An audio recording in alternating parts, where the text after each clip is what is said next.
शुरू होने से पहले ही बीजेपी विधायकों ने परिषद के बाहर हंगामा किया।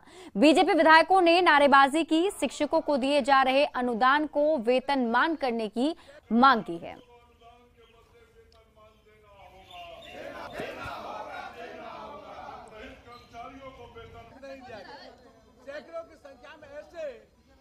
आज के तहत जो हम लोगों ने वित्त रहित शिक्षा नीति जो बिहार में अपनाई गई थी और जिसके कारण बहुत से हमारे शिक्षक आज कार्यरत भी है विद्यालयों में और वो काम भी कर रहे हैं, लेकिन सरकार की जो ढुलमुल स्थिति और रवैया है जो सरकार का शिक्षकों के प्रति जो सरकार की सोच है, वो बहाली करते हैं लेकिन नियुक्त करते हैं, उनको मानदेय नहीं देते हैं। आज जो शिक्षक हमारे काम कर रहे हैं, समान वेतन समान काम का उन्होंने लगातार मांग किया है और वो सरकार उसको नहीं दे रही है, उसको विधानसभा में बीजेपी विधायक नंदकिशोर यादव समेत 8 विधायकों ने गौशालाओं का मुद्दा उठाया और नंदकिशोर यादव ने कहा कि अनुमंडल पदाधिकारी को सरकार चुनाव के लिए पत्र लिख रही है, लेकिन पदाधिकारी सुन नहीं रहे, जिस पर मंत्री कुमार सर्वजीत ने कहा कि एसडीओ को पत्र लिखा जा रहा है और जल्द ही प्रबंध समिति में चुनाव निर्देश दिया जा रहा है।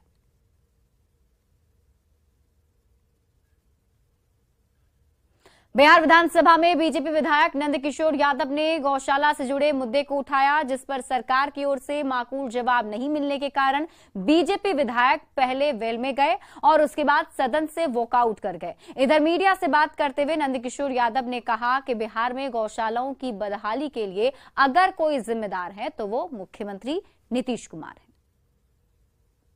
विधानसभा के अंदर जो बिहार के गौशालाएं जिनके अध्यक्ष वहां के स्थानीय अनुमंडलाधिकारी होते हैं, उनके ससमय चुनाव कराने के संबंध में ध्यानाकर्षण प्रस्ताव मेरा था।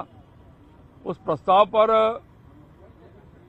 आरजेडी के माननीय मंत्री ने जो जवाब दिया है, वो जवाब इस बात की ओर संकेत कर रहा है कि आरजेडी के मंत्री जनता दल के मुख्यमंत्री को लगातार कटघरे में खड़ा करने का प्रयास कर रहे हैं। उन्होंने कहा यह है कि 15 साल में आपके विभाग के मंत्री थे, तब चुनाव क्यों नहीं कराए। बारिश और ओलावृष्टि से फसल खराब होने का मामला सदन में भी उठा। विधायकों ने सरकार से किसानों के नुकसान की भरपाई करने की मांग की, जिस पर कृषि मंत्री कुमार सर्वजीत ने जानकारी देते हुए बताया कि मुजफ्फरपुर और सीतामढ़ी में 16,531 हेक्टेयर में फसल की क्षति हुई है। वहीं सभी डीएम को फसल क्षति का ब्यौरा उपलब्ध कराने का निर्देश दिया गया है। जैसे ही ब्यौरा मिलेगा वैसे ही सभी किसानों को मुआवजा दिया जाएगा। बिहार में बेमौसम हुई मूसलाधार बारिश और ओलावृष्टि के कारण किसानों के फसलों को नुकसान हुआ है और गौशाला के मामले को लेकर आज विपक्ष ने सदन में जमकर हल्ला बोला। इधर कृषि मंत्री ने न्यूज 18 के माध्यम से बिहार के किसानों को आश्वस्त किया कि किसानों को आंसू बहाने की जरूरत नहीं है, हम खुद किसान के बेटे हैं, किसानों के दर्द को समझते हैं। ओलावृष्टि और भारी बारिश के कारण किसानों को हुई क्षतिपूर्ति की भरपाई करेंगे, इसके लिए नियमावली से हटने की जरूरत क्यों ना पड़े। हमारी सरकार हर हाल में किसानों को राहत पहुंचाएगी। पक्ष के द्वारा सदन में ध्यान आकर्षण लाया गया कि ओलावृष्टि से किसानों को मुआवजा मिले, क्षति हुई। मैंने साफ शब्दों में कहा कि कृषि मंत्री किसान का ही बेटा है और किसान की चिंता हमारी प्राथमिकता है। और पूरे बिहार में कौन कौन से जिला, कौन कौन से प्रखंड, कौन से गांव में क्षति हुई है, इसकी जांच करा रहा हूं। जिलाधिकारी से रिपोर्ट आते अगर किसी प्रखंड में, गांव में 33% से ऊपर की क्षति हुई है, किसानों को हम मुआवजा देंगे। बीजेपी ने विधानसभा परिसर में जमकर प्रदर्शन किया। उन्होंने सरकार से रोजगार देने की मांग की, साथ ही बारिश और ओलावृष्टि से बर्बाद हुए फसलों का मुआवजा देने की भी मांग की। मौके से और अधिक जानकारी दे रहे हैं हमारे सहयोगी अमित कुमार।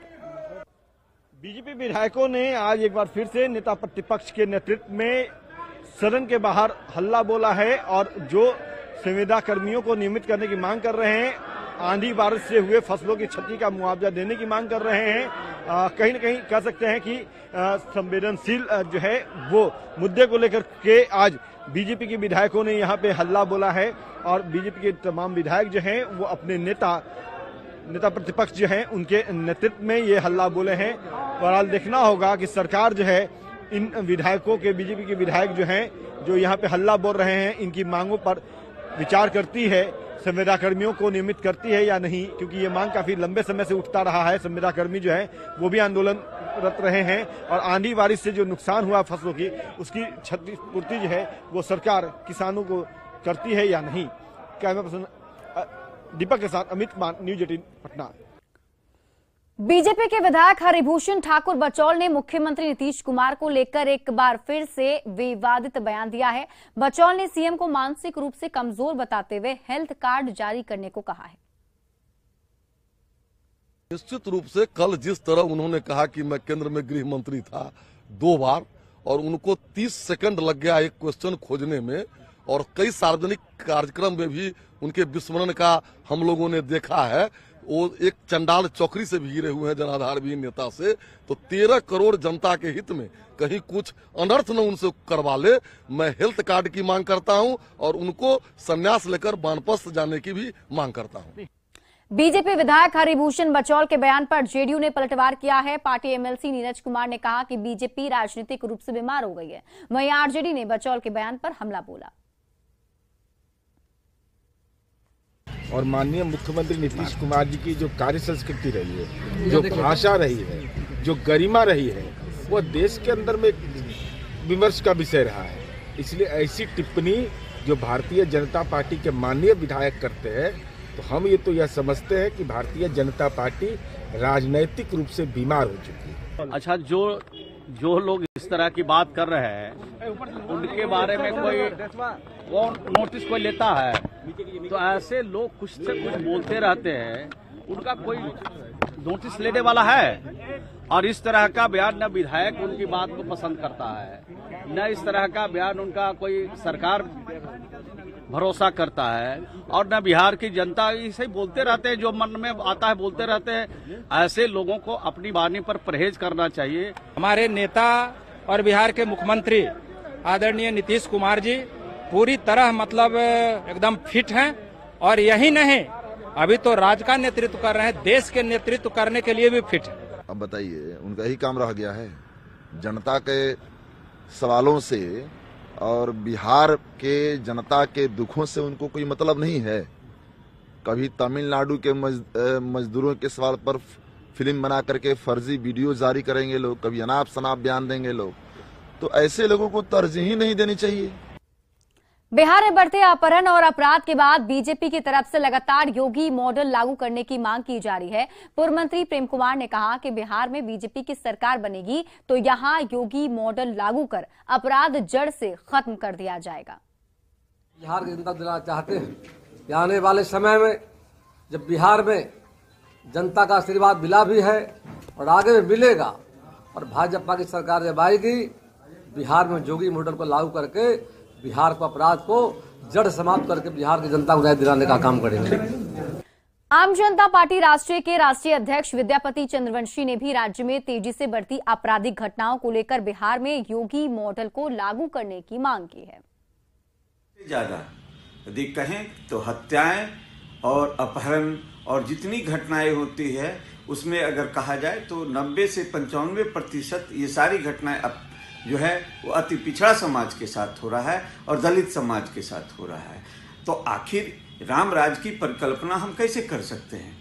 इसलिए जो मॉडल योगी मॉडल है यूपी में, वही मॉडल पूरी तरह से बिहार में भी लागू होना चाहिए और अपराधियों को कठोर से कठोर सजा मिलनी चाहिए, तभी जाकर के राम राज की परिकल्पना पूरी होगी।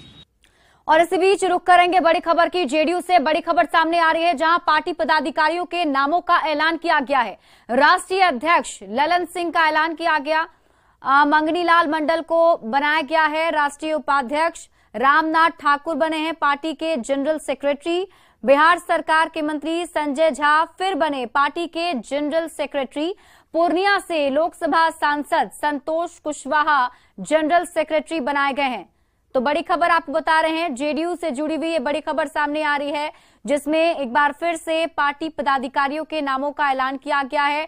राष्ट्रीय अध्यक्ष ललन सिंह का ऐलान, मंगनी लाल मंडल को राष्ट्रीय उपाध्यक्ष बनाया गया है। रामनाथ ठाकुर पार्टी के जनरल सेक्रेटरी बनाए गए हैं। इसके साथ ही बिहार सरकार के मंत्री संजय झा फिर से पार्टी के जनरल सेक्रेटरी बनाए गए। पूर्णिया से लोकसभा सांसद संतोष कुशवाहा को जनरल सेक्रेटरी बनाया गया है।